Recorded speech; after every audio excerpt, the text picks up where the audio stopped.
Electric വാഹന വിപണിയിലേക്ക് മറ്റൊരു വമ്പൻ കൂടി എത്തുകയാണ്.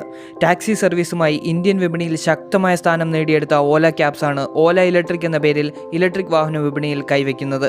ആ വിശേഷങ്ങളിലേക്ക് കടക്കുന്നതിന് മുമ്പ് നിങ്ങൾ ഇതുവരെ MotorWorld ചാനൽ സബ്സ്ക്രൈബ് ചെയ്തിട്ടില്ല എങ്കിൽ ഇപ്പോൾ തന്നെ സബ്സ്ക്രൈബ് ചെയ്ത് അടുത്തുള്ള ബെൽ നോട്ടിഫിക്കേഷൻ അമർത്തി പുതുപുത്തൻ വാഹന വിശേഷങ്ങൾ ഏറ്റവും ആദ്യം തന്നെ അറിയുക. പുതിയ റിപ്പോർട്ടുകൾ അനുസരിച്ച് 2021 തന്നെ ഇന്ത്യയിൽ ഇലക്ട്രിക് സ്കൂട്ടറുകൾ ഇറക്കാനാണ് ഓല പ്ലാൻ ചെയ്യുന്നത്. ഇതിനു മുന്നോടിയായിട്ടാണ് ആംസ്റ്റർഡാം-based Etergo BV എന്ന കമ്പനിയെ ഓല സ്വന്തമാക്കിയത്. അതിലൂടെ ഇന്ത്യൻ വിപണിയിലുള്ള ഇലക്ട്രിക് വാഹനങ്ങളുടെ ഒട്ടേറെ പ്രശ്നങ്ങൾ പരിഹരിക്കാനാവും. ഉദാഹരണത്തിന് എറ്റേർഗോ ആപ്പ് സ്കൂട്ടർ എന്ന വാഹനത്തിന് 3 ബാറ്ററി മൊഡ്യൂൾസ് ഉപയോഗിച്ച് 240 കിലോമീറ്റർ യാത്ര ചെയ്യാൻ സാധിക്കും.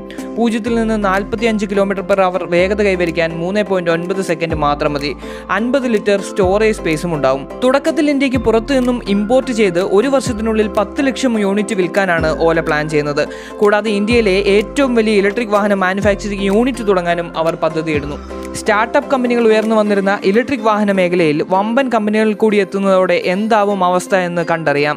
ഉപഭോക്താക്കൾ എന്ന നിലയിൽ നമുക്ക് കൂടുതൽ വേഗതയുള്ള, കൂടുതൽ റേഞ്ചുള്ള, വില കുറഞ്ഞ ഇലക്ട്രിക് വാഹനങ്ങൾ ലഭിക്കുമെന്ന് പ്രതീക്ഷിക്കാം.